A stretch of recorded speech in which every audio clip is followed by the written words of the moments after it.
Bonsoir les amis, j'espère que vous allez très bien, que vous vous portez très bien. Aujourd'hui, nous irons à la découverte d'un roman que j'aime très bien, de Félix Kouchouo, L'esclave. J'espère que vous connaissez ce roman. Bon, la majorité connaît ce roman. Donc aujourd'hui, nous irons à la découverte de ce roman de Félix Kouchouo, un romancier, nouvelliste, essayiste et scénariste. Félix Kouchouo Dahomey, 1900, Togo, 1968, est un écrivain pluriel, accompli qui s'inscrit délibérément en marge des grands courants de la littérature africaine telle qu'elle est connue aujourd'hui. Son œuvre, pourtant riche de près d'une trentaine de titres inédits, est longtemps restée méconnue. L'esclave est son premier roman. Donc voilà, vous pouvez chercher après pour voir ce qu'il en est. Donc, aujourd'hui, nous irons à la découverte de cela. C'est un beau roman. Un roman que j'aime bien. Voilà. Mais ce qui me plaît, c'est le chapitre 5 qui me plaît. C'est intéressant. Peut-être on ne va pas totalement terminer. On ne va pas totalement terminer, mais on va faire l'essentiel. Je vais peut-être vous couper la petite.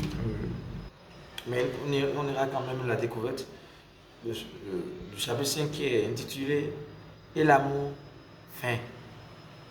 Suivant.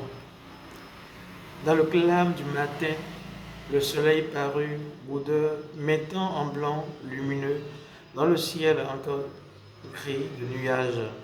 La pluie finissait de tomber, en gouttes fines comme un brouillard. Toute la nuit, les éléments déchaînés s'étaient rués avec une rage acharnée sur la nature effrayée. Le matin encore, à un moment, on entendait, venant de l'horizon, le grondement sourd du tonnerre.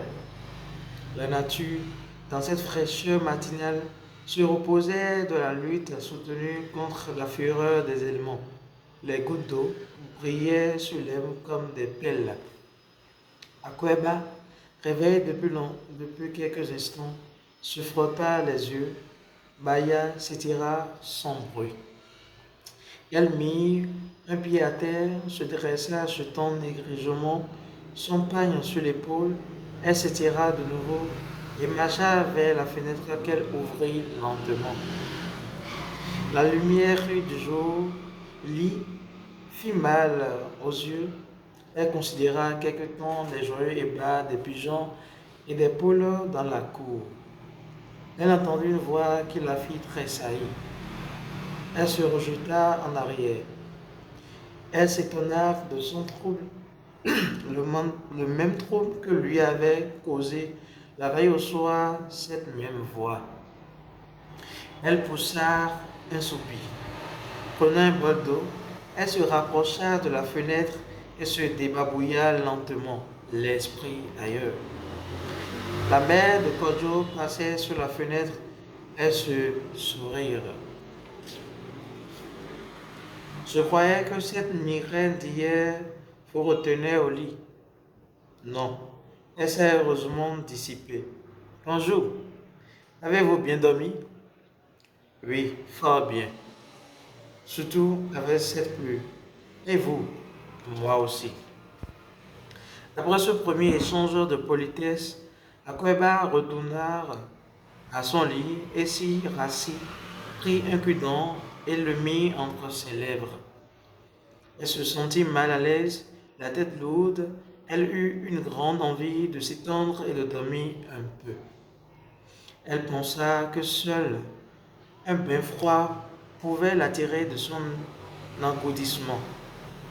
Rejetant son pagne de lit, elle en prit une autre, secoua sa torpeur en s'étirant bruyamment et sortit de sa chambre pour aller au bain. La maison s'animait déjà. Le va-et-vient quotidien avait repris son cours comme la veille, l'avant-veille, comme toujours. Les jeunes gens s'étaient rendus au champ. Les femmes et les jeunes filles vaquaient aux soins du ménage avec un entrain propre à combattre le froid engourdissant qu'avait répandu partout l'averse de la nuit. Le maître de la maison et son frère, debout dans la cour, le bonnet sur les oreilles, causaient. Les deux hommes marchèrent jusqu'à la porte de la maison et s'assirent sur le tronc d'arbre. Ils restaient là quelques instants à causer. L'un de leurs jeunes ouvriers arrivait. Comment? Tu n'es pas encore au champ? Interrogea comme Langan. Si, j'en reviens. La pluie a causé quelques dégâts dans nos cultures. Des dégâts sérieux? Non, j'exagère. Le vent a couché quelques pierres de maïs dans le champ proche d'ici. Il a fait choir une grosse branche d'arbre dans un autre champ. C'est tout. Nous irons voir. Prends mon bonnet, mon frère. Il va demander mon casque que je me rappelle avoir laissé chez Akweba. Je crois que nous allons faire une longue trotte. Et la journée s'annonce chaude. Il est bon de se couvrir. Maoulaoué se dirigea à pas pressés vers la maison. Il pénétra dans la salle. La chambre d'Akweba était à droite. Il allait entrer, croyant la jeune femme absente, mais s'arrêtait sur le seuil interdit. C'est la partie qui m'intéresse.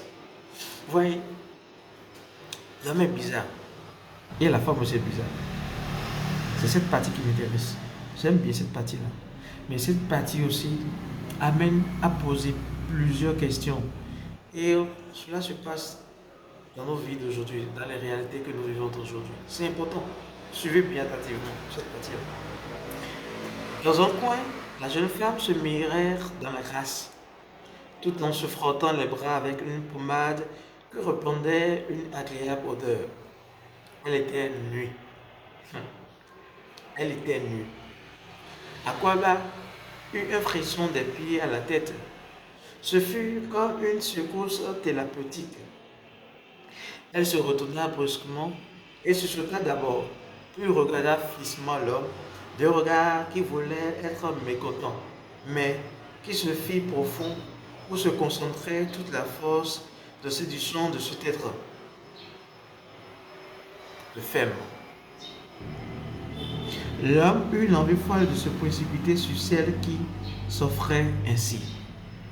Toi, tu remarques que d'abord tu es nu et tu remarques que quelqu'un te regardait et au lieu de mettre couvert un paille pour te couvrir, tu étais là et tu regardais d'abord la personne droit dans les yeux. La femme. L'homme, Akweba, d'un geste lent, prit un paille sur son lit. D'un geste lent, c'est que il prend tout son temps quoi. Il se dit non, alors que c'est pas ton mari. C'est un ouvrier que ton mari, le père de ton mari, a pris comme son propre enfant. Non, en quelque sorte, ils se considèrent comme des frères, mais pas du même sang. Et toi, cette personne entre dans ta chambre, d'abord tu es nu, et tu prends tout ton temps pour aller chercher un pain. Tout ton temps. Mais qui ne s'en couvrit pas, c'est encore grave. Donc vous n'avez pas bien compris la phrase là. Je relis encore. Akweba, deux gestes lents, prit un pain sur son lit, mais ne s'en couvrit pas. Femme. Virgule. Allons-y. Elle marcha sur l'homme. Elle leva le bras armé du paille et elle frappa l'homme au visage.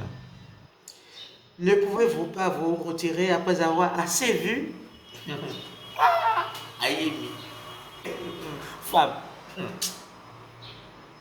Jean, bon, allons-y. L'homme recula. Touché à l'œil droit, il se frottait le visage. Vous avez bien visé, dit-il. On est puni par où l'on pêche.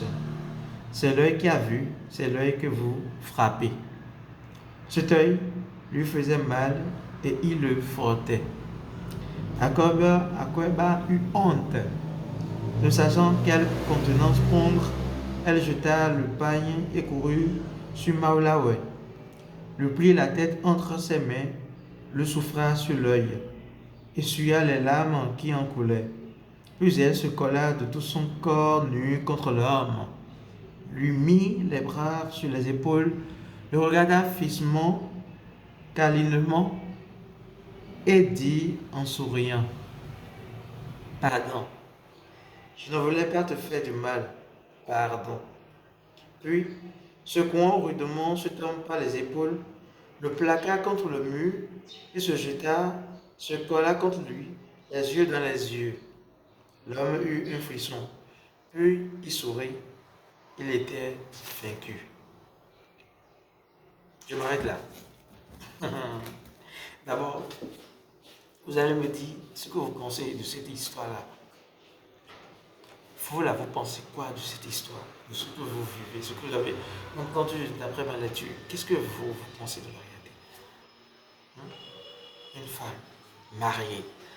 Et c'est ça qui se passe aujourd'hui dans nos sociétés. Plein. C'est dans la réalité même. Je sais pas. Ayemi. Il faut avoir peur de la femme. Hein? Il faut avoir peur de la femme. Je vais écouter la prochaine fois. Dites-moi dans les commentaires ce que vous pensez de cela. C'est vrai que je vous ai coupé l'appétit. L'histoire est vraiment rien quoi. Je ne sais pas quel mot je vais utiliser. C'est trop bon. C'est trop bon. N'oubliez pas de vous abonner, partager massivement. Et on se verra pour la prochaine fois. Merci bien.